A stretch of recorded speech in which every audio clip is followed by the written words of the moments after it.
Hi అండి, అందరికీ నమస్కారం అండి. ఫ్రెండ్స్, ఇప్పుడు అందిన వార్త. ఇక విమానానికి ఘోర ప్రమాదం, గాల్లోనే మంటలు అంటూ అప్డేట్ అయితే వచ్చిందండి. అయితే ఇందుకు సంబంధించిన పూర్తి వివరాలు అయితే మన వీడియోలో తెలుసుకుందామండి. ఎక్కడ ఏం జరిగింది అనేది క్లారిటీగా తెలుసుకుందామండి. వీడియో స్కిప్ చేయకుండా చూడండి ఫ్రెండ్స్. ఇక లేట్ చేయకుండా వివరాల్లోకి వెళ్ళిపోదాము. ఇక విమానం గాల్లో ఉండగా అగ్ని ప్రమాదం సంభవించిన ఘటన నెట్టింట కలకలం సృష్టిస్తుంది. ఇందుకు సంబంధించిన వీడియో కూడా సోషల్ మీడియాలో వైరల్గా మారింది.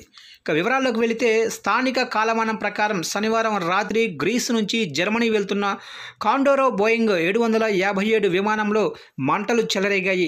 ఇక కోర్ఫ్ అంతర్జాతీయ విమానాశ్రయం నుంచి 273 మంది ప్రయాణికులతో వెళుతున్న విమానం గాల్లో ఉండగానే ఇంజన్లో మంటలు చెలరేగాయి. ఇది గమనించిన పైలట్ వెంటనే అప్రమత్తమయ్యి ఇటలీలోనే బ్రిండిస్సి విమానాశ్రయంలో ఎమర్జెన్సీ ల్యాండ్ చేశారు. దీంతో ప్రయాణికులు అందరూ కూడా సురక్షితంగా బయటపడ్డారు. ఈ ఘటనలో ప్రయాణికులు, సిబ్బందికి ఎటువంటి గాయాలు కాలేదని సమాచారం. ఇక కోర్ఫ్ ఎయిర్పోర్ట్లో విమానం టేకాఫ్ అయిన కొద్దిసేపటికే దాదాపు 1500 అడుగుల ఎత్తులో ఉన్నప్పుడు పెద్ద శబ్దంతో విమానం ఇంజన్లో మంటలు చెలరేగాయి. ఆ సమయంలో ఎయిర్పోర్టు సమీపంలోని స్థానికులు, పర్యాటకులు శబ్దం విని బయటకు వచ్చి అగ్ని ప్రమాద దృశ్యాలు చిత్రీకరించారు. ఇందుకు సంబంధించిన వీడియోలు కూడా నెట్టింట వైరల్గా మారాయి. పైలట్స్ అప్రమత్తంగా ఉండటంతోనే పెను ప్రమాదం తప్పినట్లయిందని నెటిజన్లు పైలట్స్ను అభినందిస్తున్నారు.